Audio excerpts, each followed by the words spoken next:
Hey guys, good evening, नमस्कार, सुसंध्या। कैसे हैं आप लोग सब?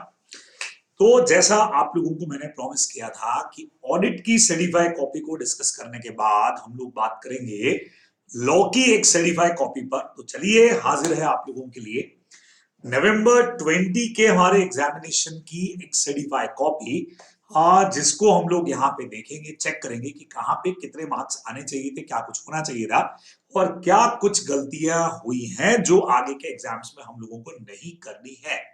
तो बच्चे लोगों, सबसे पहले तो फटाफट से, अगर जिन लोगों ने इस चैनल को अभी तक सब्सक्राइब नहीं किया है तो जल्दी से सब्सक्राइब वाला बटन आप लोग दबा दीजिएगा, बराबर से सब्सक्राइब करिएगा और लाइक जरूर करिएगा। पूरा वीडियो देखिएगा, बहुत काम का वीडियो है। सीए इंटरमीडिएट वालों के लिए बहुत काम का वीडियो होने वाला है। जो लोग एग्जाम दे चुके थे, किसी वजह से क्लियर नहीं कर पाए, मई में जो एग्जाम देने वाले हैं या आगे जो नवंबर की तैयारी भी कर रहे हैं, उनके लिए बहुत काम का ये वीडियो होने वाला है। तो देखिएगा जरूर, और साथ में लाइक का बटन भी जरूर आप लोगों को दबा देना है। चलिए जी, तो फटाफट से बच्चे लोगों बात को शुरू करते हैं। ये मेरे पास आ चुका है लॉ नवंबर 20 का आपका पेपर, और इस पेपर में हम लोग चलते हैं हमारे क्वेश्चन नंबर फर्स्ट की तरफ। चलिए जी, तो बच्चे लोगों, ये है लॉ का पेपर और ये है हमारे सामने हमारा क्वेश्चन नंबर 1 यानी क्वेश्चन नंबर फर्स्ट। चलिए जी, देखिए बच्चों, पार्ट सेकंड में हम लोग अभी बात कर रहे हैं, क्योंकि फर्स्ट पार्ट आपका 30 मार्क्स का एमसीक्यू का है बराबर। तो हम लोगों के पास में जो सर्टिफाइड कॉपी है वो बट ऑब्वियस है आप लोगों के सेकंड पार्ट की है। तो पहला क्वेश्चन बच्चे लोगों फर्स्ट का ए, जो कि यहाँ पे दे रखा है 6 मार्क्स का, देखे हैं, ओपीसी का हमारा एक क्वेश्चन है बराबर से। तो क्या कहता है क्वेश्चन, सबसे पहले तो चेक कर दें कि आंसर क्या होना चाहिए, क्या कुछ सिस्टम रहेगा। Mr. Raja, along with his family member, is running successfully a trading business. He is capable of developing his ideas and participating in the marketplace. To achieve this, Mr. Raja formed a single-person company entity in the form of OPC with his brother Mr. King as nominee. Nominee बनाना है बच्चों, ठीक है। 4 मई 2020 को जो mister king है, उन्होंने अपना consent जो है वो विड्रॉ कर लिया है as a one person company nominee of OPC. Can he do so under the provisions of Companies Act? बच्चों, पहला क्वेश्चन आपसे पूछा है तो बिल्कुल आप लोग अच्छी तरह से जानते हैं, जब आप लोग मेमोरेंडम आर्टिकल्स के प्रोविजंस को पढ़ते हैं, सेक्शन 3 के प्रोविजंस पढ़ते हैं, तो बहुत क्लियर कट लिखा हुआ है कि एक नॉमिनी अपना कंसेंट जो है वो बिल्कुल विड्रॉ कर सकता है और उसकी जगह पे ओपीसी नए पर्सन को एज नॉमिनी अपॉइंट कर देगा। तो बिल्कुल ये चीज तो यस में जाएगी कि हाँ भाई कर सकता है। Examine whether the following individual are eligible for being nominated. फिर आपको बच्चों एक लिस्ट दी उन्होंने कि क्या ये लोग एज नॉमिनी अपॉइंट हो सकते हैं क्या, बराबर से। इसमें बच्चों सबसे पहले नंबर पे दिया है mister Shyam, son of mister Raja, जो 15 साल का है। 5 मई को 15 साल का है बच्चों, 15 साल का यानी कि माइनर, और माइनर एज नॉमिनी अपॉइंट नहीं हो सकता है। ओपीसी के रूल्स आप लोगों को पता है, तो आंसर 9 में जाएगा। सेकंड नंबर 9 में आंसर जाएगा। मिसेस देव की इंडियन सिटीजन है, हमारी एक कंडीशन पूरी हो रही है। सिस्टर ऑफ मिस्टर राजा, जो स्टे करती है दुबई और इंडिया दोनों जगह पे। इंडिविजुअल पर्सन भी बच्चों, 2 कंडीशंस हमारी पूरी हो गई। She stay in India during the period from 2 जनवरी 19 से 16 अगस्त 2019। उसके बाद में वो दुबई चली गई हैं और वहीं पे स्टे कर रही हैं। अब सबसे पहले बच्चों देखना पड़ेगा कि हमको कौन सा ईयर यहां पे लेना है, बराबर से। तो ये कंपनी ओपन हो रही है बच्चों मई 2020 में, यानी कि कंपनी जो ओपन हो रही है उसके लिए फाइनेंशियल ईयर है बच्चों 2021, बराबर से। इसका मतलब प्रीवियस ईयर अगर मुझे देखना है तो मुझे देखना पड़ेगा 1920। समझ रहे हैं आप? 1920 का मतलब हो गया बच्चों जो स्टार्ट हुआ है 1 अप्रैल 19 से और खत्म हुआ है 31 मार्च। अरे भाई चल जाओ, मार्च 20 को, बराबर से। तो अब देखते हैं बच्चे लोगों, जैसा आप लोग देख पा रहे हैं 2 जनवरी 19, तो 2 जनवरी 19 तो मेरे इस ईयर में है नहीं इंक्लूड। तो मुझे 2 जनवरी 2019 की जगह पे ये देखना पड़ेगा कि 1 अप्रैल 19 से लगा करके 16 अगस्त 19 तक मिसेस देव की, मिस देव की जो भी है वो इंडिया के अंदर रही हैं, बराबर। यानी अप्रैल, मई, जून, जुलाई और अगस्त के भी 15-16 दिन यानी कि हमारी जो 182 डेज वाली रिक्वायरमेंट है वो यहाँ पे कहीं भी पूरा होती नहीं दिख रही है ना बच्चों, क्योंकि उस रिक्वायरमेंट के लिए लगभग लगभग 6 महीने का टाइमिंग हमारे पास में होता है, जबकि यहाँ पे ऐसा कुछ भी नहीं दिख रहा है। इसका मतलब बहुत क्लियर कट है कि ये आंसर भी होने वाला है 9 में, बराबर से। ये आंसर भी बच्चों 9 में होने वाला है। और तीसरे नंबर पे लिखा है मिस्टर अशोक, इंडिविजुअल है, इंडियन सिटीजन है और इंडिया में रिजाइडिंग करते हैं। डायरेक्टली आपको दे दिया who is presently a member of OPC. तो अगर कोई पर्सन ऑलरेडी किसी ओपीसी का मेंबर हो तो वो ओपीसी का मेंबर तो नहीं हो सकता, लेकिन एज नॉमिनी अपॉइंट करने में किसी तरह की कोई प्रॉब्लम नहीं है। तो इसका आंसर जाने वाला है यस में। ये हमारा फर्स्ट क्वेश्चन के ए पार्ट का आंसर था बच्चे लोगों, बराबर। तो बहुत क्लियर कट है मेरे ख्याल से। आइए देखते हैं कि हमारे इस स्टूडेंट ने अपने आंसर शीट में क्या लिखा है, बराबर। तो ये आंसर बच्चों फर्स्ट आप लोगों के सामने है। आप लोग जैसा देख सकते हैं कि फर्स्ट का ए इनका है और यहां पे वैसे आपको मार्क्स देके रखे होते हैं। फर्स्ट क्वेश्चन में टोटल क्वेश्चन बच्चों वैसे ये वाला क्वेश्चन 6 नंबर का है, ठीक है। 6 में से इनको मिले हैं सिर्फ 2 नंबर, 6 में से इनको मिले हैं सिर्फ 2 नंबर। तो चेक करना पड़ेगा भाई 6 में से सिर्फ 2 नंबर ही क्यों, आखिर ऐसा क्या हो गया। आइए देखते हैं। According to the provisions of Companies Act, yes, Mr. King can withdraw his consent from being the nominee। बच्चों प्रैक्टिकली इन्होंने आपसे 4 क्वेश्चन पूछे हैं, है ना। एक तो नॉमिनी के विड्रॉ वाला हो गया और उसके अलावा 3 पॉइंट कौन कौन नॉमिनी अपॉइंट हो सकता है। तो मे भी हो सकता है कि 1.5 मार्क का हर एक क्वेश्चन रहा हो। अब ये मान के चलते हैं 1.5 नंबर के आसपास का होगा। 4 चीजें आपसे पूछी हैं सिंपली, तो हमारा 6 नंबर का क्वेश्चन यहाँ पे बन जाता है, ठीक है। मे भी चेंज हो सकता है, ये तो ऐसे ही जाने, लेकिन अपने हिसाब से अपन सोचे कि 4 क्वेश्चंस है तो करीब करीब इतना डिवीजन अपने हिसाब से होना ही चाहिए। चलिए चेक करते हैं बच्चे लोगों की क्या पॉइंट हुआ। इन्होंने लिख दिया according to the provision of Companies Act, yes mister King can withdraw his consent from the being as nominee. और यहाँ पे बच्चों इनको 1 नंबर जो है वो दिया गया है। आप लोग देख रहे हैं ना, टोटल 2 नंबर ही मिले थे, तो यहाँ पे इनको 1 नंबर दिया। मुझे लगता है 1.5 नंबर का क्वेश्चन भी अगर है तो 1 नंबर दिया, क्योंकि ये उतना स्पेसिफिक तरीके से नहीं लिखा गया है ना। बेटा डायरेक्टली हम सीधा ही आंसर कर दे प्रोविजन को बगैर वहां पे शो किए। ओबीसी से रिलेटेड ये जो प्रोविजन है अपने को लिखना चाहिए था, कैसे विड्रॉ कर सकते हो, क्या होता है, किसको इन्फॉर्म करोगे, तो इसलिए फिर भी 1 नंबर यहाँ पे आईसीए ने दिया है। बढ़िया। फिर बच्चों अगले 3 क्वेश्चन के आंसर में इन्होंने बोल दिया minor can be nominee of OPC. यहीं आकर के सारा काम गड़बड़ है, क्योंकि माइनर ओपीसी अपॉइंट हो ही नहीं सकता, ओपीसी का नॉमिनी अपॉइंट हो ही नहीं सकता है, तो ये तो 0 हो गया, क्रॉस लगा हुआ है, आप लोग देख सकते हो। सेकंड पार्ट पे आते हैं। According to the Companies Act, for being the nominee resident of India is required, and the resident of India क्या लिखा है, refers to a person who has stayed India for 182 days in the previous year। previous financial year लिखते तो ज्यादा बढ़िया होता, बराबर। फिर लिखा है कि जो देवकी है has stayed for 200 days। इन्होंने कैलकुलेशन किया लगता है, बराबर से। और satisfying the requirement, बच्चे लोगों को समझ रहे हैं आप लोग। अब यहां पे इन्होंने एक चीज हालांकि अपने को दिख रहा है कि सर 1 नंबर यहां पे फिर भी इन्होंने दे दिया है, तो 1 नंबर इस प्रोविजन का तो मिल गया बच्चों कि पिछले साल में आपको 182 डेज रहना था, लेकिन मेन आंसर बच्चों इन्होंने कैलकुलेशन में 200 दिन यहां पे कैलकुलेट कर लिया, जबकि अपने को लेना था अप्रैल, मई, जून और जुलाई, बराबर से, और अगस्त के आपके 15 दिन। तो ये मिलाकर के बच्चों 182 डेज का टाइमिंग तो अपने को नहीं होता दिख रहा है, साफ अपने को पता लग रहा है।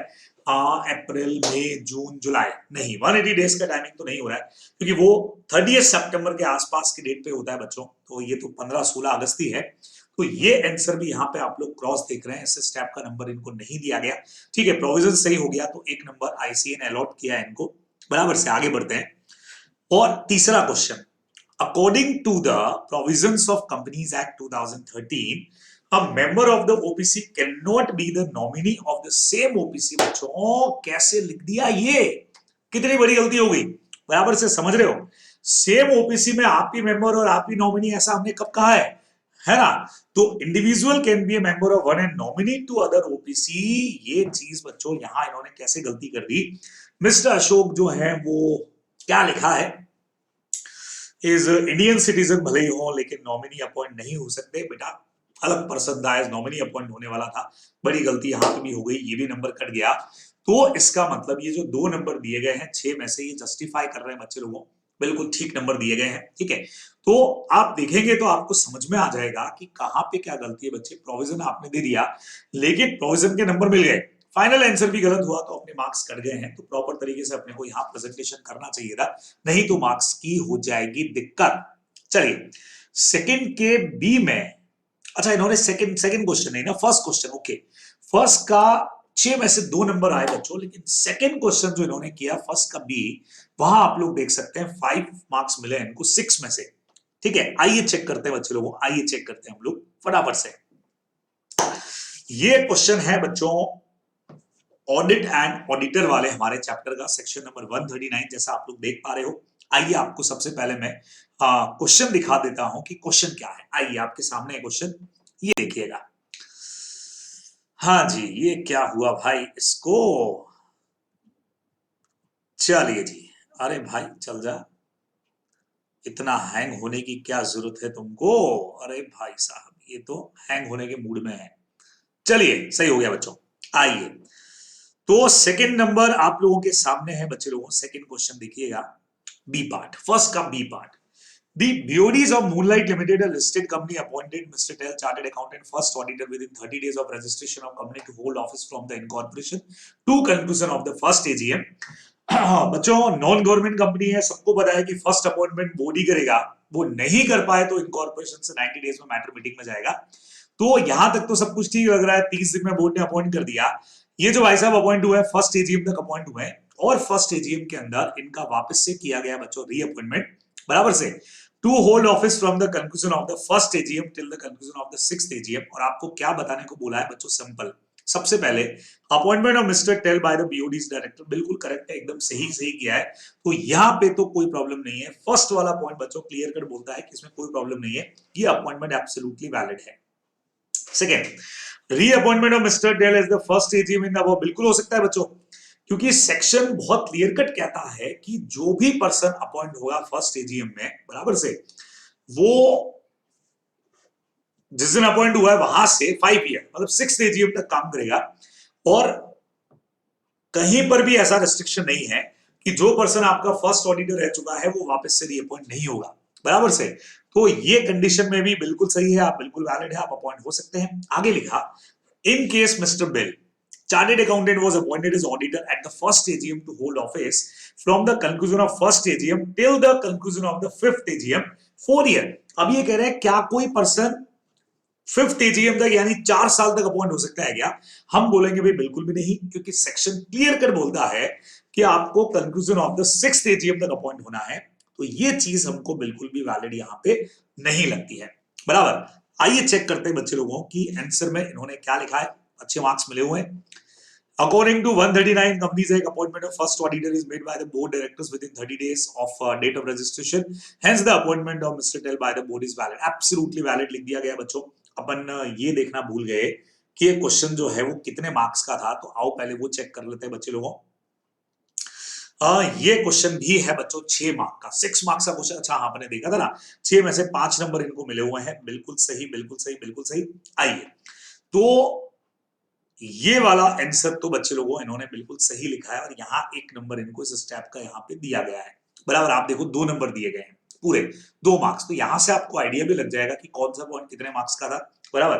मेरे ख्याल से 3 पॉइंट पूछे बच्चों, तो 2-2 नंबर की 3 चीजें होनी चाहिए। तो यहाँ पे फर्स्ट स्टेप प्रोविजन का, फर्स्ट 1 नंबर फाइनल आंसर का। बच्चों देखिएगा 1 नंबर जो प्रोविजन लिखना था कि हाँ भाई 30 दिन में अपॉइंटमेंट वैलिड है, दूसरा वाला जो है वो फाइनल स्टेप के मार्क्स हो गए। आगे बढ़ते हैं, सेकेंड पार्ट था कि according to the section 139 rotation of auditor is applicable to prescribed companies and listed companies is one of them. Okay, company listed है, hence according to rotation of auditor the first auditor shall vacate the office, क्या लिखा है, conclusion of the first AGM is conducted and appointment of subsequent auditor is taken place. Subsequent auditor shall hold the office till the conclusion of the 6th AGM इन्होंने लिखा। Provision तो इन्होंने सही लिखा कि 1 से 6ठी AGM तक जाएगा।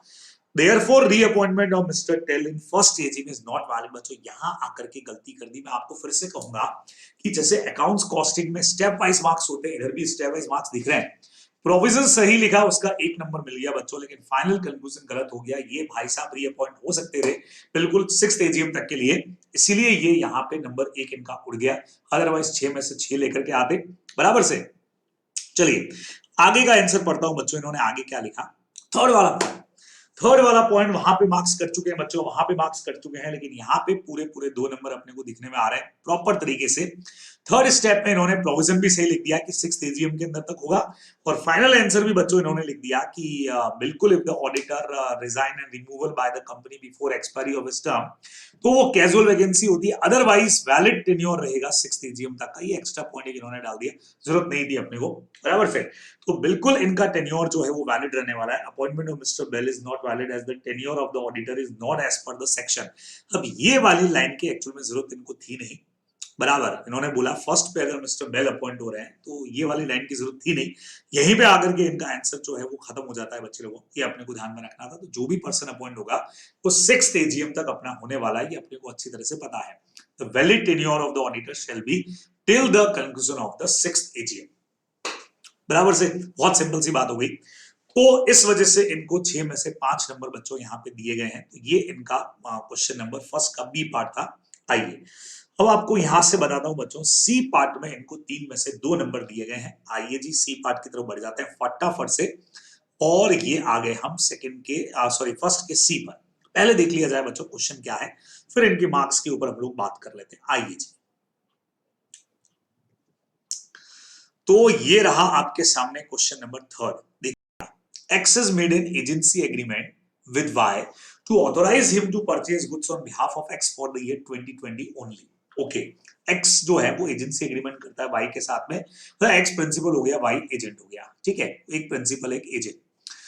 The agency agreement was signed by both, जो भी terms condition decide हो गई। It is a condition that Y is allowed to purchase goods maximum 10 lakh के goods purchase कर पाएगा बच्चों, क्लियर कट पॉइंट हो गया। In the month of April, Y purchased a single item of rupees 12 lakh, बच्चे एक आइटम सीधा 12 लाख का खरीद लिया Z से X के बिहाफ पे। मार्केट वैल्यू एक्चुअल में 14 लाख की थी, 2 लाख का डिस्काउंट मिल रहा था, तो उनको लगा कि चलो यार प्रिंसिपल को फायदा करा दिया जाए, और उन्होंने 12 लाख 14 लाख का आइटम 12 लाख में खरीद लिया, जबकि उनको ऑथोरिटी 10 लाख तक की ही थी। The agent Y has purchased this item due to heavy discount offer and financially benefit to X, अपने मालिक के बेनिफिट के लिए किया। आफ्टर डिलीवरी Z ने पैसा मांगा जब X से, तो प्रिंसिपल ने मना कर दिया पैसा देने से कि भाई हमारे एजेंट ने अपनी ऑथोरिटी से बाहर जाके काम कर दिया, तो वो इसके लिए रेस्पॉन्सिबल नहीं है। Z ने उनके अगेंस्ट में जाकर के केस फाइल कर दिया है फॉर पेमेंट। तो आपको ये पूछा गया है weather Z will succeed in this suit X for recovery of the payment as per the provisions of the Indian Contract Act। अब बच्चों इसके ऊपर सबने अपने अपने आंसर्स बनाए हैं, इवन स्टूडेंट्स ने, फैकल्टीज ने, सबने अपने अपने आंसर बनाए। किसी ने आंसर बनाया कि अप टू 10 लाख तक तो रेस्पॉन्सिबल रहना चाहिए। किसी ने बोला कि सर ये इमरजेंसी के अंदर किया गया काम है अपने प्रिंसिपल को बेनिफिट देने के लिए, तो सर उसके हिसाब से दो अमाउंट जो है वो बिल्कुल पूरे 12 लाख के लिए रेस्पॉन्सिबल होगा। किसी ने बोला सर 0 अमाउंट के लिए रेस्पॉन्सिबल होगा, क्योंकि जब आप अथॉरिटी से बाहर जाके काम करते हो और अगर हम उसको डिवीजन नहीं कर सकते तो आप उसके लिए बिल्कुल भी रेस्पॉन्सिबल नहीं हो। सेक्शन 227 228 लगाने की बात हुई। तो अलग अलग तरीके से सबने अपने अपने आंसर्स को यहाँ पे बनाया है। हम देखते हैं सीधा सीधा से बच्चों कि आईसीएई क्या कहता है, कि मार्क्स मिले होंगे यहाँ पे, है ना। तो अभी अपने को यहां से बहुत मैटर तरीके से पता लग जाएगा कि 3 में से अगर 2 नंबर मिले हैं तो भाई इन्होंने क्या स्टेप फॉलो किए, जिससे अपने को पता लग जाए कि 3 नंबर में से अगर 2 मिले हैं तो इसका मतलब कहां पे कुछ क्या प्रोविजन सही किया कि गलत किया। देखते हैं बच्चों, as per the provision of Indian contract agency means acting, क्या लिखा है भाई, according to the orders and principal an agent can not cross authority given by the principal. Sections इन्होंने नहीं लिखे, where the agent due to circumstances go beyond the authority and work on behalf of principal bonafidely and has contract with the principal, जो कुछ भी लिखा है बच्चों। In this case X principal and Y agent, ये question के बारे में डिटेल हो गया। मैं फाइनल आंसर देखो। अब बच्चों यहाँ स्टेप 1 के मार्क्स इनको मिल गए, प्रोविजन वगैरह के, स्टेप 2 के भी मिल गए हैं। फाइनल आंसर में मतलब इनको मिल गए हैं 2 नंबर, 3 में से 2 नंबर मिले बच्चों, काफी ठीक माने जाते हैं। फाइनल आंसर भी इन्होंने जो लिखा है उसको ऐसे ही ठीक मान के चल रहा है। इसका मतलब इन्होंने लिख दिया but Y purchase 12 lakh, authority था 10 लाख का, 12 लाख के परचेज कर रही है गुड्स के। Hence X is not liable for the purchase made by Y since he has not satisfy the sorry no ratify the contract to, question में ये भी नहीं दिया कि उन्होंने के कॉन्ट्रैक्ट को रेटिफाई किया है, therefore Z cannot recover the amount from X, he can sue Y for such an amount, ये इन्होंने लिखा है और इसके इनको मार्क्स भी दिए गए। तो सर फिर 3 में से 3 क्यों नहीं मिले यहाँ पे? एक तो बच्चे थ्योरी पेपर में थोड़ा मुश्किल रहता है, सेकंड नंबर जो सेक्शन के रेफरेंसेस आपको देने चाहिए थे सेपरेबल नॉन सेपरेबल वाले, सिंगल आइटम परचेज किया है, सेपरेबल भी अगर नहीं है, अगर आपने 227 228 पढ़ा हो, अगर वो सेक्शन लगाए तो उस हिसाब से ये एक सिंगल आइटम है जिसका सेपरेशन अगर नहीं हो सकता है तो फिर पूरे के लिए आपकी रेस्पॉन्सिबिलिटी बनने वाली नहीं है, सेपरेट हो सकता। सर सेपरेट हो रहा है ना सर 10 लाख 12 लाख, नहीं, बराबर से वो सिंगल आइटम है तो हम लोग सेपरेट नहीं कर सकते, तो पूरे के लिए रेस्पॉन्सिबल नहीं होगा। ये रेफरेंसेस अपने को यहाँ पे देने चाहिए थे, बराबर, क्योंकि ऐसे ही तो इसी आंसर को ठीक मान रहा है तो इसका मतलब आंसर तो यहीं से जाता, लेकिन चूंकि सेक्शन वाइज प्रॉपर प्रेजेंटेशन नहीं है इसलिए 3 में से 2 मार्क्स अलॉट हुए हैं, नहीं तो यहाँ पे 3 में से 3 मिल सकते थे। ठीक है बच्चे लोगों, चलिए जी आगे बढ़ते बच्चे लोगों, आगे बढ़ते फाइनल आंसर्स क्या होंगे इनके, ये तो आईसीआई ही बताने वाला है, क्योंकि एक ही चीज के ऊपर काफी सारे पॉइंट्स लग रहे हैं, है ना, लेकिन जैसा अपन लोग कॉपी में देख रहे हैं किस चीज को ऐसे सही कर रहा है उसी पे हम लोग बात कर रहे हैं। चलिए फर्स्ट के डी पे आते बच्चे लोगों, 2 नंबर अलॉट हुए हैं 4 में से। तो सबसे पहले तो पेपर देखते हैं बच्चों कि अपना क्वेश्चन क्या है, बढ़िया सा क्वेश्चन है, सिंपल है मेरे ख्याल से। यस बच्चे लोगों, एनआईए का क्वेश्चन है, 4 पॉइंट है, हर एक पॉइंट 1 नंबर का है, बहुत सीधा सा बच्चों, इनलैंड और फॉरेन बिल के बारे में पूछा गया है। आप लोगों ने अगर ये टॉपिक पढ़ा हो तो बच्चे सारी बुक्स के अंदर, इंस्टीट्यूट की बुक्स के अंदर, इवन अपनी बुक के अंदर ये क्वेश्चन आपको वैसा का वैसा एज इट इज सारे फॉर्म में देके रखा हुआ है, सबकी बुक्स में आपको मिल जाएगा, बराबर। जिधर से भी आपने पढ़ा हो हर फैकल्टी की बुक में, आईसीए की बुक में मिलेगा भाई, है ना।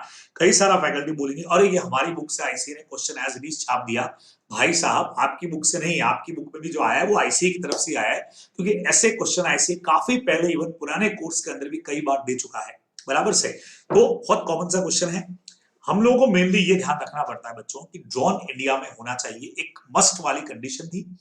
अब पेबल और जिस पर्सन पे आपने पेबल बनाया है उन दोनों में से एक कंडीशन जो थी वो इंडिया की होनी चाहिए, दूसरी भले बाहर की हो तो भी वो बिल इंडियन होगा, नहीं तो फिर फॉरेन बिल हो जाएगा, ये हम लोगों को पता है। तो पहला पॉइंट है बच्चों, राम ने एक बिल ड्रॉ किया, मेन कंडीशन आपकी यहां पर जो है वो आकर के पूरी हो रही है, ठीक है। पर्सन जयपुर का है बच्चों, फिर भले थाईलैंड के अंदर पेबल किया उससे कोई फर्क नहीं पड़ने वाला। तो फर्स्ट पॉइंट अपना जो है बच्चों ये आपका इंडियन बिल की कैटेगरी के अंदर जाने वाला है, ठीक है। Ramesh draws bills of exchange Mumbai, पहली कंडीशन पूरी हो रही है। सुरेश जो है रेजिडेंट इन ऑस्ट्रेलिया है लेकिन एक्सेप्टेड पेबल चेन्नई है, 2 कंडीशंस यहां पे भी पूरी हो रही है बच्चों, ये भी इनलैंड बिल है।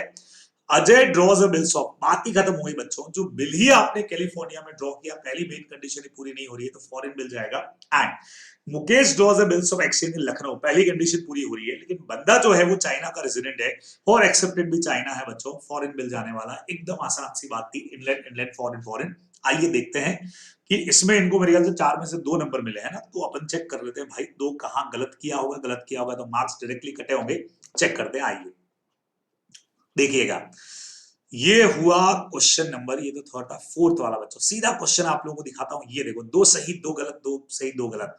पहला वाला बच्चों डायरेक्टली देख लो, इंग्लैंड बिल नंबर मिल गया 1, दूसरा वाला भी इन्होंने लिख दिया इंग्लैंड नंबर मिल गया 1, तीसरे वाले में गलती कर दी उसको भी इन्होंने इंग्लैंड लिख दिया, यहाँ पे 1 नंबर कट गया बच्चों। और चौथा वाला भी इन्होंने बोल दिया yes it is England bill because drawn in India, तो यहाँ पे बच्चों ये 2 गलत कर दिए इन्होंने, 2 सही कर दिए, डायरेक्टली 2 नंबर मिल गए। अगर ये 2 फॉरेन बिल लिख दिए होते तो 4 में से 4 नंबर बिल्कुल सीधे सीधे से आपके सामने थे। तो यहाँ आकर के आपका फर्स्ट क्वेश्चन बच्चों जो है वो खत्म हो रहा है। ये वीडियो भी पिछले वीडियो की तरह से थोड़ा सा बड़ा होने वाला है बराबर से, लेकिन बहुत यूजफुल रहेगा आप लोगों के लिए देखने के लिए कि कैसी कॉपी बनेगी, कैसा पेपर बनता है, क्या कुछ होता है, तो बिल्कुल आप फोकस के साथ में इसको देखने वाले हैं। चलिए क्वेश्चन सेकंड पे चलते हैं बच्चों। 17 में से 9 मार्क्स इनको अलॉट हुए हैं, 5 में से 2, 4 से 3 बी पार्ट, सी पार्ट, फिर डी का फर्स्ट और सेकंड पार्ट। तो आइए चेक करते हैं, बड़ा सा क्वेश्चन हमको लगता है पर हम चूंकि बिल्कुल तैयार बैठे हैं कि भैया देखने ही पड़ेंगे क्वेश्चंस, तो कहां क्या गलती हुई है। चलिए जी, अच्छा अगला क्वेश्चन इन्होंने पहले थर्ड कर दिया है, बच्चों को देख रहे हैं आप लोग, अगला क्वेश्चन इन्होंने जो है वो पहले थर्ड किया है। तो सेकंड वाला क्वेश्चन भी किधर किया, हम लोग थर्ड पहले देख लेते हैं। आओ बच्चों, इन्होंने थर्ड किया है तो अपन भी थर्ड देख लेते हैं, कोई दिक्कत नहीं। ये रहे थर्ड के मार्क्स, ये रहे थर्ड के बच्चों, ए बी का फर्स्ट, बी का सेकंड, थर्ड का सी और डी पार्ट आप लोगों के सामने। 17 में से 8 मार्क्स इनको अलॉट हुए हैं। आइए देखते हैं क्या कुछ हुआ। ये क्वेश्चन थर्ड का पार्ट नंबर फर्स्ट बच्चों, थ्योरी क्वेश्चन है बराबर, जहां तक मुझे याद है एकदम डायरेक्टली थ्योरी का क्वेश्चन होना चाहिए थर्ड वाला। आओ चेक करते हैं, ये क्वेश्चन नंबर सेकंड जो इन्होंने आगे जाके किया है। बच्चों डायरेक्ट क्वेश्चन दे दिया गया है, आपसे दो चीजें पूछिए बच्चों, नेफ्रा के बारे में बता दीजिए और सीएसआर के बारे में बता दीजिए, बराबर से। तो आपका अकाउंट्स वाला चैप्टर सेक्शन नंबर 128 से लगा के 138 के बीच में आपका सब आ जाएगा, 132, 134 और 135, बराबर। ये जो सेक्शंस आपके हैं नेफ्रा के, अब हमने कहा सर नेफ्रा में लिखना कितना था। बच्चों नेफ्रा में लिखा हुआ तो बहुत कुछ है, हम लोग जानते हैं। 134 के अंदर काफी सारी चीजें उन्होंने, सॉरी 132 के अंदर काफी सारी चीजें देके रखी हैं। अब 3 नंबर का क्वेश्चन है तो अपने को उसी तरीके से कुछ अथॉरिटीज के बारे में बताना पड़ेगा, कैसे क्या है, किस तरीके से काम होगा, बराबर से।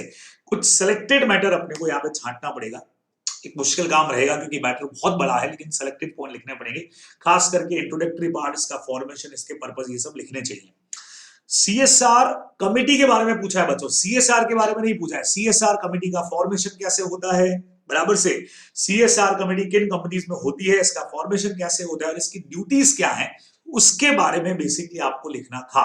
न कि आप सीएसआर के बारे में समझाने लग जाओगे, इस पर्पस से होता है, इतना पैसा खर्च होता है, ये उसके पर्पस होते हैं, वो सब नहीं। कमेटी के बारे में पूछा है बच्चों, तो ये तो डायरेक्ट पॉइंट है, ठीक है। तो 3 मार्क्स के क्वेश्चन बच्चों आप लोगों को सामने ही दे रखे हैं। आओ अपन चेक कर लेते हैं कि आंसर में इन्होंने क्या लिखा। ये देखिए, तो 3 नंबर के हैं बच्चों दोनों। सबसे पहले इन्होंने नेफ्रा के बारे में काफी कुछ समझाया है और नेफ्रा के पॉइंट्स करीब करीब सारे सही गए हैं। तो इनको 3 में से 2 नंबर जो है वो अलॉट किए गए हैं। 3 में से 3 कई बार नहीं मिलते, पर कहीं कुछ हो सकता है लिखने के अंदर गड़बड़ रह गई हो, मे बी। ये बहुत सारे पॉइंट इसमें कवर होते हैं, थोड़ा सा प्रॉपर प्रेजेंटेशन हो सकता था। मेरे अकॉर्डिंग कुछ पॉइंट्स के अंदर भी चीजें बन सकती थी अपनी, तो और बेटर आंसर बन जाता, तो पूरे मार्क्स एक आध नंबर और इस वाले में आ जाता। सेकेंड पार्ट बच्चों, अगर मैं सीएसआर का देखूं, इनका सेकेंड पार्ट, तो सीएसआर में इनको एक ही नंबर मिला है। सर ऐसा क्यों हुआ, रीजन देखिएगा बच्चों।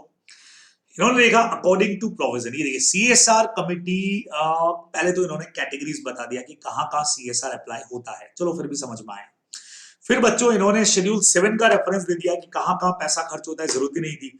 फिर इन्होंने कितना परसेंटेज खर्च करना है वो दे दिया, सेक्शन 198 की कैलकुलेशन दे दी, एक्सपेंडिचर वाला पॉइंट दिखा दिया। इतना सब कहां देना था आपको, सिर्फ सीएसआर कमेटी के बारे में पूछा था। तो कमेटी के पर्पस क्या होते हैं, कमेटी का फॉर्मेशन, कौन कौन कमेटी के मेंबर्स होते हैं, डायरेक्टर्स में से कौन होते हैं, पब्लिक कंपनी प्राइवेट कंपनी में कौन होते हैं, वो बेसिकली समझाना चाहिए था। इस वजह से बच्चों यहाँ पे मार्क्स चले गए, नहीं तो पूरे में से पूरे मिल जाते।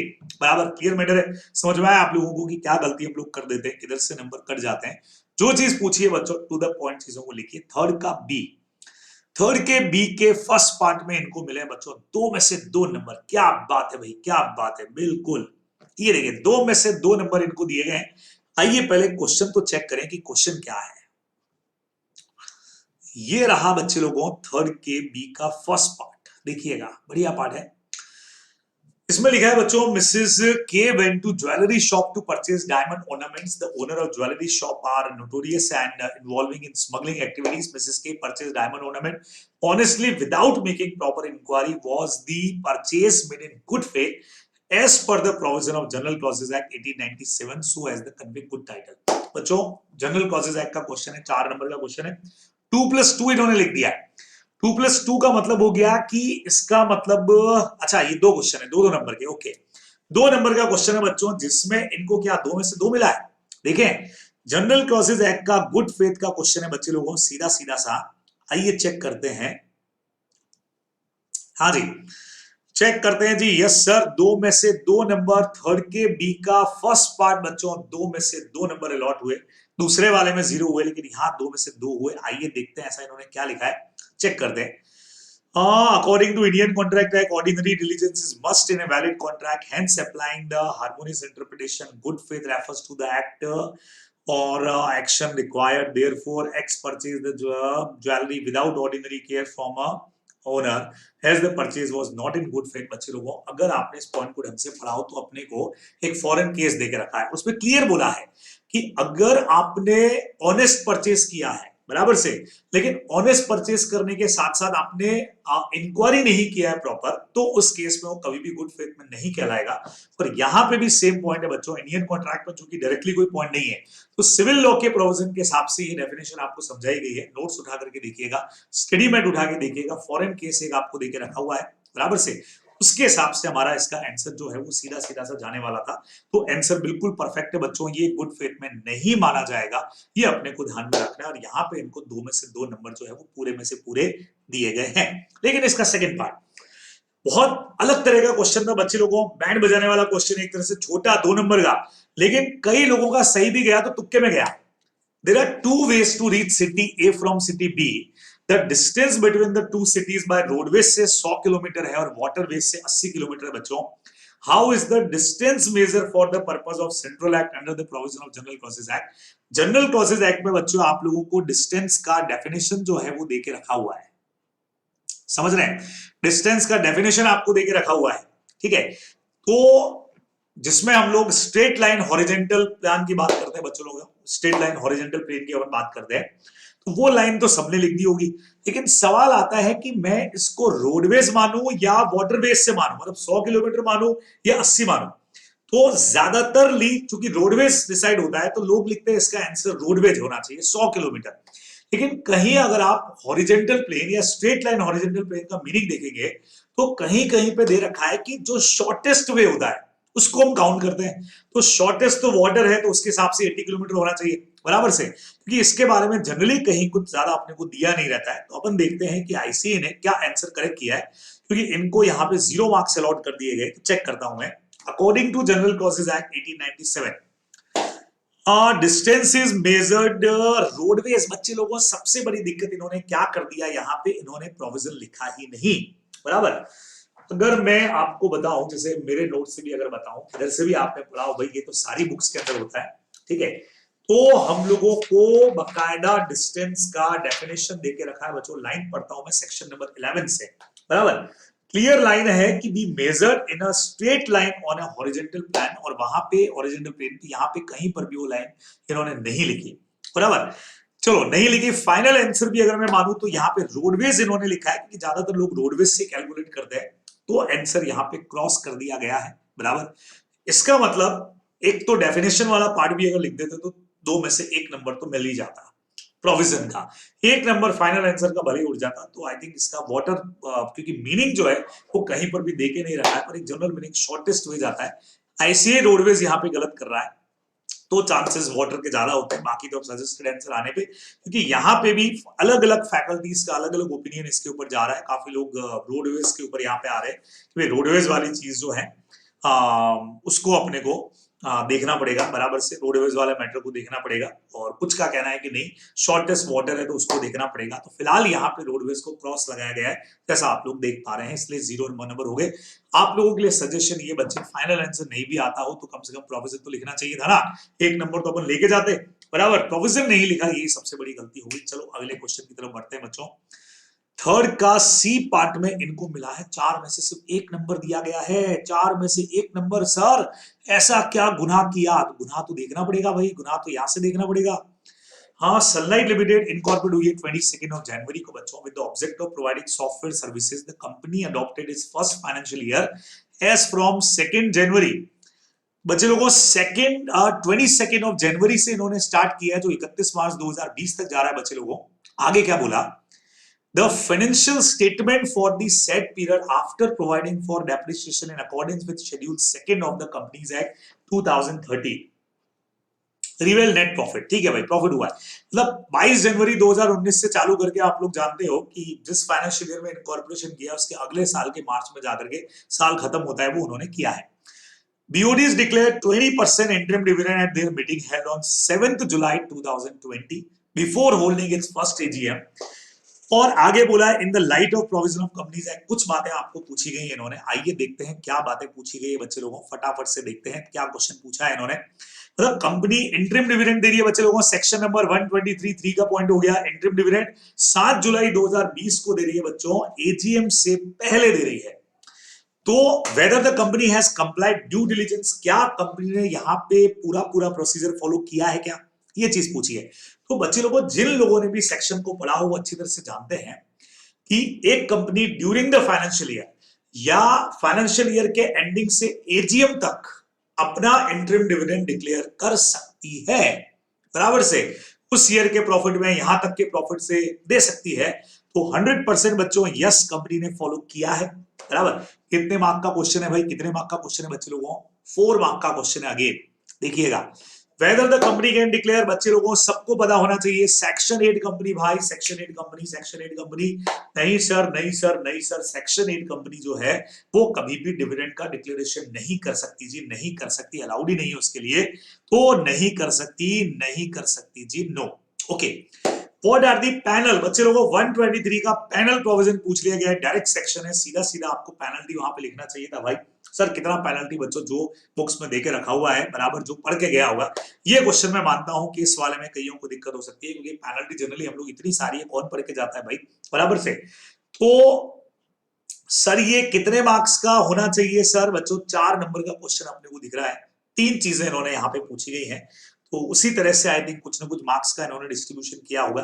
आइए अपन चेक कर लेते हैं कि आंसर में इनको एक ही नंबर अगर दिया गया, भाई एक ही नंबर था ना, तो ऐसा क्यों हुआ। एक और गलती बच्चों मैं आप लोगों से मैं लगातार कहता आया हूं, प्लीज आप लोग ध्यान रखें। सर ये तो इसी क्वेश्चन का पार्ट था, बच्चे लोगों नए पेज से स्टार्ट करो। आई थिंक इनको लग रहा होगा कि पेज बहुत खाली चला जाएगा, इसलिए वहीं पे आंसर को डाला है, कॉपी चेकर ने चेक भी किया है, कोशिश करिए नए पेज से स्टार्ट करें। थर्ड का सी, थर्ड के सी में according to the provision of Companies Act, interim dividend means dividend declare between 2 AGM। Here dividend interim is declared before AGM on July 2020. So company has not complied। भाई कैसे लिख दिया not complied, गलत हो गया बच्चे लोगों, कंप्लाई किया है ना, 2 AGM, पिछली AGM तो हुई नहीं, अभी पहली AGM होने जा रही है, तो उससे पहले डिक्लेयर किया ना, कहां दिक्कत थी। सेक्शन अगर पढ़ा है तो बहुत आराम से आप लोग लिख सकते थे बच्चों, पूरा प्रोविजन गलत हो गया, 0 मार्क्स यहाँ पे अलॉट हो गए। सेकंड पे बढ़ते हैं, Section 8 companies is not for profit company and receive subscription, so dividend cannot be क्या लिखा है, declared I think होना चाहिए on subscription, therefore Section 8 company।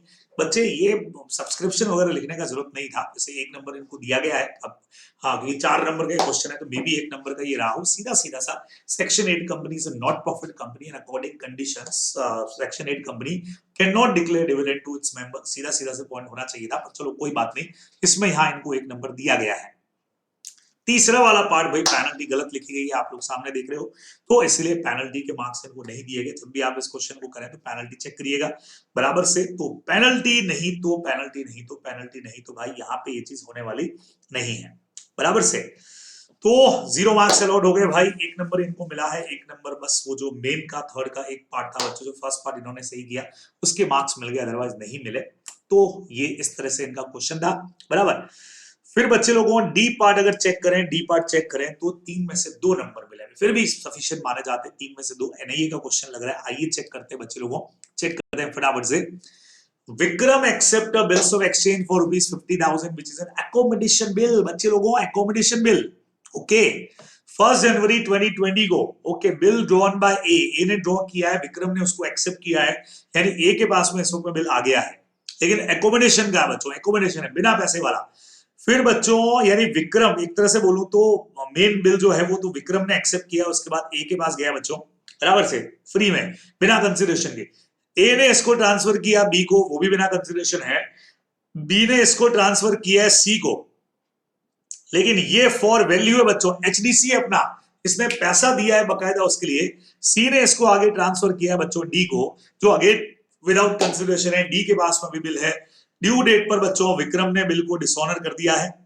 आपसे पूछा एबीसीडी के राइट्स बताओ बच्चे लोगों, डायरेक्ट क्वेश्चन ऐसा हम लोगों ने करके रखा हुआ है, बराबर। जिन लोगों ने भी नहीं पढ़ा होगा, एचडीसी के पावर्स के अंदर आप लोगों को मैंने बताया था, सेक्शन नंबर हमारा 43 आई थिंक काम करता है ना भाई, आप लोग जानते हो सेक्शंस मुझे एक बार देखने पड़ेंगे, और मैं आपको क्वेश्चन ही देख के बताता हूँ, हाँ सेक्शंस जो है वो मैं वैसे भी कम ही याद रखता हूँ, आप लोगों को मैंने बता के रखा है वैसे भी। और सर आप लोगों के टीचर हो सेक्शन नहीं याद रखते, भाई मुझे पेपर थोड़ी करना है, बराबर, पेपर आप लोगों को करना है, तो याद रखिएगा, सिर्फ कंफर्म कर रहा हूं बच्चे लोगों में वापस से।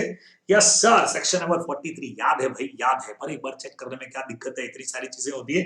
तो सेक्शन नंबर 43 इमीडिएट पार्टीज वाला अपना पॉइंट क्वेश्चन दे रहा है आपको, अपने नोट्स में भी 4th नंबर है, लेकिन मैं ये क्लेम नहीं करूंगा कि मेरी बुक से निकाल करके एज इट इज छाप दिया भाई, क्योंकि आईसीए ने ऐसे क्वेश्चंस पहले देके रखे हैं, उन्हीं के बेस पे क्वेश्चंस हम सबकी बुक्स के अंदर जनरली मिलते हैं, बराबर। मैं ये नहीं कह रहा कि नए क्वेश्चंस नहीं बनाते हम लोग, पर ये क्वेश्चन जो है वो ऑलरेडी आईसीए ने पूछ रखे हैं, बराबर। तो एबीसीडी बच्चे लोगों डी, चूंकि यहाँ पे एसडीसी से बिल लेने वाला एसडीसी होता है तो डी का पावर सी से तो नहीं ले पाएगा, लेकिन बी और ए से ले सकता है, सी तीनों से ले सकता है बच्चों, मतलब बी ए बी किसी से भी ले ले।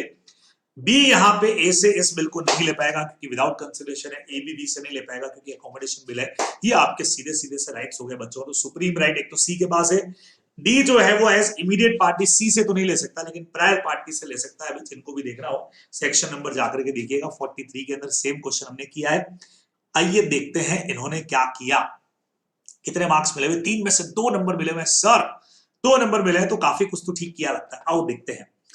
इन्होंने भी पूरा 1881 title by holder holder holder सब कुछ समझा दिया, थ्योरी वोरी समझाई है। फटाफट से मैं देखता हूं कहां कुछ किया है। इन्होंने लिख दिया C to D, hence C and D both are holder in due course. बहुत बढ़िया। Therefore dishonour of bill, D जो है वो रिकवर कर सकता है ऑल प्रायर पार्टी से सिवाय सी के। बस ये एक चीज इनको लिखनी चाहिए थी, तो 3 में से 3 नंबर मेरे ख्याल से मिल जाते बराबर से। डी सी के अलावा बाकियों से ले पाएगा, इन्होंने लिख दिया सारी पार्टी से ले सकता है। बाकी प्रोविजन सही लिखा है बच्चों कि दोनों पार्टीज एसडीसी की तरह होगी। Similarly C and B can also make previous parties. Okay हाँ ठीक है, वो बात समझ में आई अपने को। डी हो गया वह, similarly C and B can also make previous party, A can not hold Vikram liable, hence the क्या लिखा है बच्चे लोगों, एसेट्स वेयर। कई बार ऐसे होता है कि आप क्या लिख रहे हैं ये समझ में नहीं आता। चलिए मे भी कॉपी चेकर को समझ में आया होगा। Vikram held held held held then avail compensate Vikram, जो कुछ भी है। आंसर मैंने आप लोगों को बता दिया कि क्या होना चाहिए था, और आंसर कहीं कहीं इन्होंने ठीक लिखा है लेकिन कुछ गलतियां कर दी है और कुछ थोड़ा इस तरह से लिखे हैं भाई कि कॉपी चेकर को पता तो लगे कि आपने क्या लिखा है। खैर प्रॉपर तरीके से 3 में से 2 नंबर इनको दिए गए क्योंकि काफी आंसर जो है बच्चों मैच कर रहा है। 2 जगह पे मुझे लगता है कि आंसर उतना प्रॉपर नहीं हो पाया राइट्स के अंदर, इस वजह से 1 नंबर इनका कटा है। अदरवाइज पूरे में से पूरे मार्क्स इनको मिलने चाहिए थे बराबर। तो बच्चे लोगों ये वाला क्वेश्चन भी हमारा डिस्कस हो गया, ये वाला क्वेश्चन भी आपके साथ में मैंने फटाफट से डिस्कस कर लिया कि आखिर उसका आंसर क्या होना चाहिए था, इन्होंने क्या लिखा, कितने मार्क्स मिलने चाहिए थे। तो ये अपना पार्ट हो गया। चलिए जी, तो बच्चे लोगों मेरे हिसाब से वीडियो काफी ज्यादा बड़ा नहीं बन जाए, तो हमने 2 क्वेश्चन आई थिंक डिस्कस किए हैं। 3 क्वेश्चन मुझे आई थिंक और डिस्कस यहाँ पे भी आप लोगों से करना है, तो कोई बात नहीं, हमारा जो नेक्स्ट वीडियो होगा उसके अंदर मैं आप लोगों से इस पर डिस्कस कर लूंगा। क्या कहते हैं आप लोग बराबर से? तो एक साथ इतना बड़ा वीडियो देखना आप लोगों के लिए भी शायद मुश्किल नहीं हो जाए। और सॉरी इतना बड़ा वीडियो, हाँ पिछली बार बच्चों के कुछ कमेंट्स है, सर आपने 1 घंटे का पूरा वीडियो बना करके उसके ऊपर डाल दिया। भाई मैंने कहा बहुत जरूरी था आप लोगों के लिए, ऑडिट की चीजें हैं, इंपॉर्टेंट है, आप लोगों को देखनी चाहिए। तो फिर भी बच्चों एक क्वेश्चन और कर लेते हैं, चलो एक 5th वाला क्वेश्चन जो है वो और कर लेते हैं जो इन्होंने किया है। आइए ठीक है 5th वाला है ना अगला, यस बच्चे लोगों 5th वाला 2 क्वेश्चन हम लोग नेक्स्ट पार्ट के अंदर कर लेंगे, सिर्फ 2 क्वेश्चन अपन, एक क्वेश्चन और देखते हैं। 5th में बच्चों 17 में से 9 मार्क्स इनको मिले हैं। पहला क्वेश्चन 6 में से 3 नंबर मिले हैं भाई, 6 में से 3 नंबर, ऐसा क्या हुआ 6 में से 3 नंबर जैसा? आओ चेक करते हैं बच्चों, आपको लेके चलता हूं क्वेश्चन नंबर 5th में। चलो जी 5th कहां है, 5th कहां है, 5th कहां है? आ गया जी 5th क्वेश्चन, ये रहा आप लोगों के सामने। ABC Limited is a public company incorporated new Delhi के अंदर है। BODs of the company wants to bring public issue लाना चाह रहे बच्चों, मतलब इक्विटी शेयर्स का 10 ईच पे। BOD से अंडरराइटर को अपॉइंट करते हैं और अंडरराइटर क्या कहता है कि इकोनॉमिक सिचुएशन बहुत खराब है, डिस्काउंट के ऊपर इशू करो। अरे भाई किधर से आए तुम, 1 रुपया डिस्काउंट। सेक्शन नंबर 53 ये रहा, अलाउ होगा क्या? अरे सर ये तो बिल्कुल भी अलाउ नहीं होने वाला भाई, बिल्कुल भी अलाउ नहीं होने वाला। तो क्या करें, आइए पढ़ते हैं आगे क्या करें। आगे लिखा बच्चों, इंश्योर फुल सब्सक्रिप्शन चाहते हैं। The board of director agreed to the suggestion of underwriter and offered the share at a discount of 1 rupees per share. अच्छा इशू कर भी दिया, बीओडीज रेडी हो गए।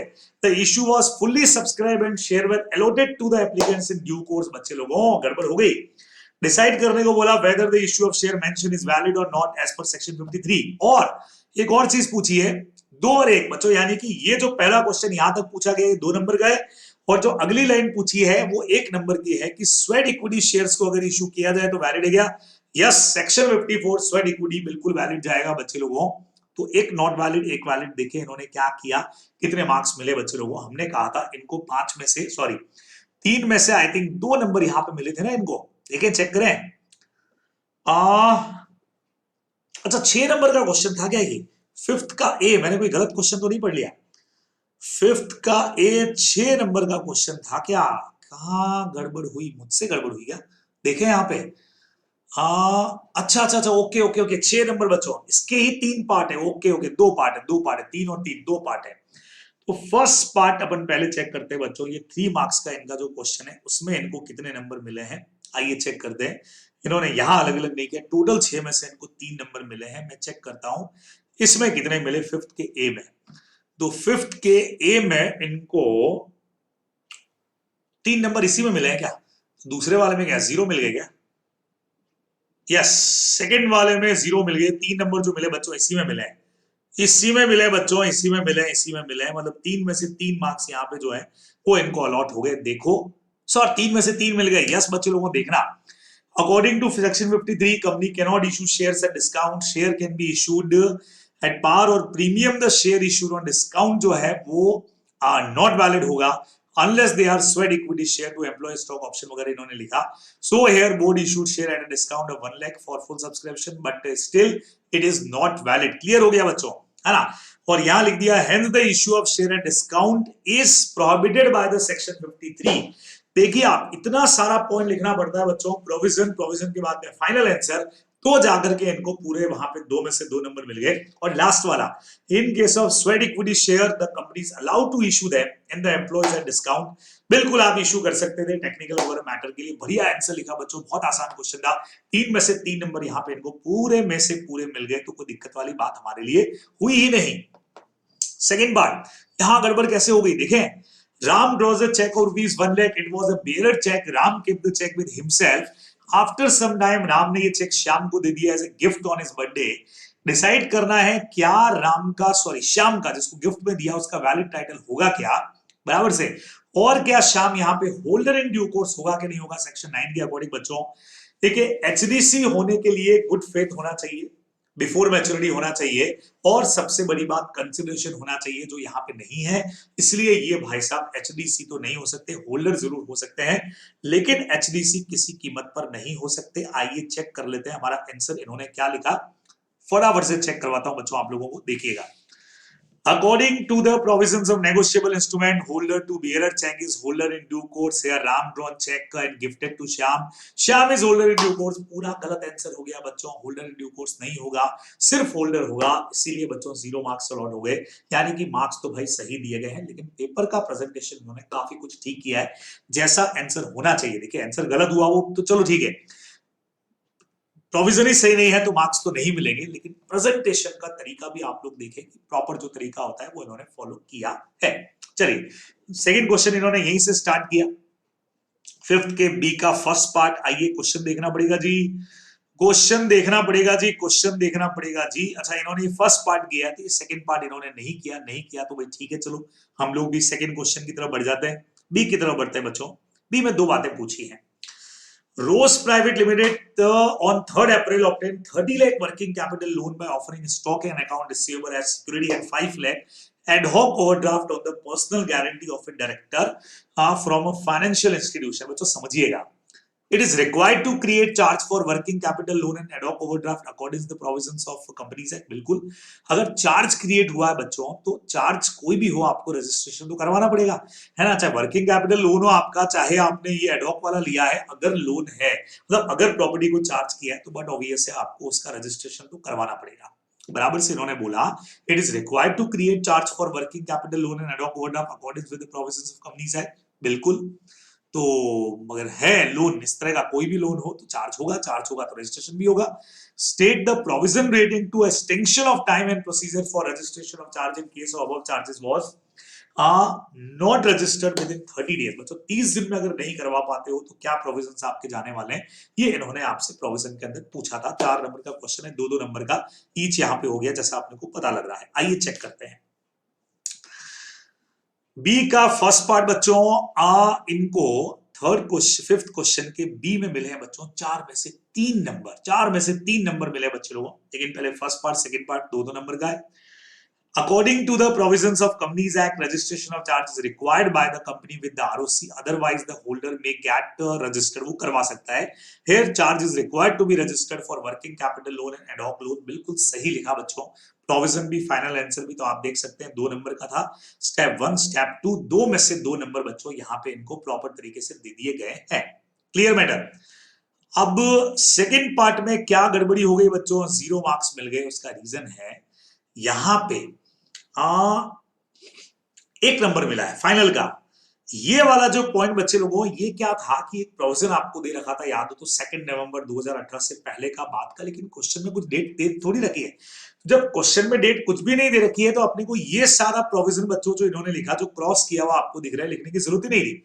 अपने को तो मेनली लिखना था यही वाला जो इन्होंने यहाँ पे लिखा है कि जो आफ्टर कंपनीज अमेंडमेंट ऑर्डिनेंस होता है, जो भी टाइमिंग अपने को 60 डेज का दे रखा है और उसके बाद क्या स्टेप्स हो सकते हैं वो अपने को लिखने चाहिए थे प्रॉपर. और आंसर ये वाला नहीं लिख के इसी का जो रिमेनिंग पार्ट है वो लिख देना चाहिए था, तो 2 में से 2 नंबर मिल जाते. नहीं तो 2 में से 1 नंबर इनको वहां पे मिला है, तो इस वजह से बच्चे लोगों वहां 2 में से 2 पूरे मिल गए, यहाँ 1 नंबर मिल गया, तो 4 में से 3 मार्क्स इनको यहाँ पे अलॉट हो गए. काफी कुछ ठीक है बराबर से, तो ये भी ठीक है भाई क्वेश्चन, कोई दिक्कत नहीं.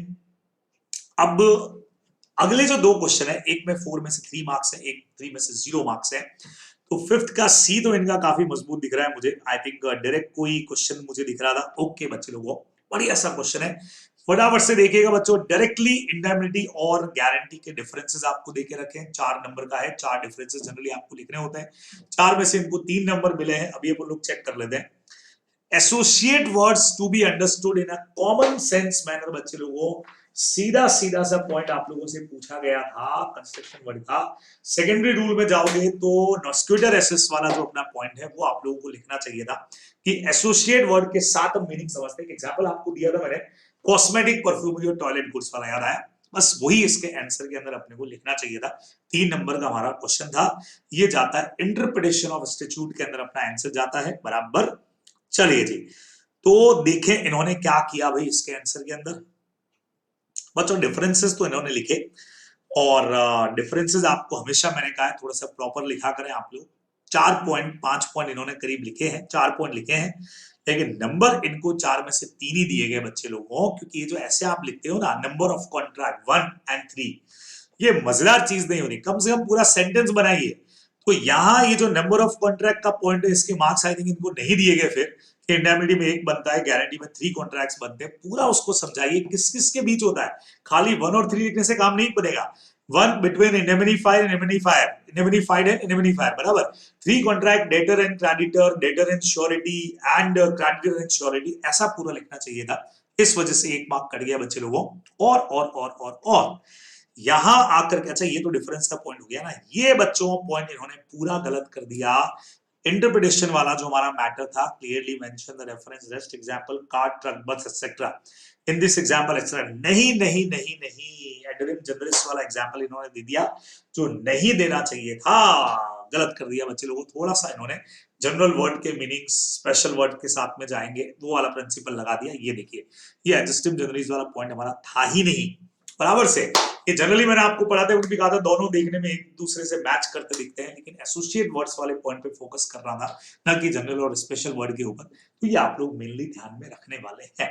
चलिए जी, तो वीडियो को ज्यादा बड़ा नहीं बनाते हैं भाई. इतने क्वेश्चंस आप लोगों के साथ में मैंने डिस्कस किए. 2 क्वेश्चंस अभी हमारे और बचे हुए हैं जो भी अगले ही पार्ट में आपके साथ में डिस्कशन होंगे. इन सारे क्वेश्चंस को देखिएगा, समझिएगा, कहाँ क्या गलतियां हुई आपको मैं बताता जा रहा हूं. उनको ध्यान रखिएगा कि आगे से हम न करें. और खास करके जिन लोगों ने भी पेपर दिया और जो डाउट के अंदर हैं, जिनकी कॉपीज मुझ तक नहीं पहुंची हैं, तो या मैं नहीं चेक कर पाया, तो उनके लिए भी वीडियो काम आएगा. वो देख पाएंगे कि हाँ सर ये गलती तो हमसे भी हुई, ऐसा हमें नहीं करना चाहिए. ओके बच्चे लोगों, तो आज का वीडियो यहीं पे खत्म करते हैं.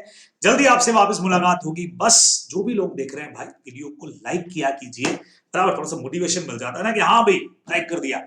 तो लाइक करिएगा, शेयर करिएगा, चैनल को सब्सक्राइब तो करना ही करना है, क्योंकि चीजें बहुत कुछ आप लोगों के सामने लगातार आने वाली है. ओके बच्चे लोगों, bye bye, tata, take care, शब बगैर, गुड नाइट. खूब सारा पढ़िए, अच्छे से तैयारी करिए, अपना ख्याल रखिए. बाय बच्चों.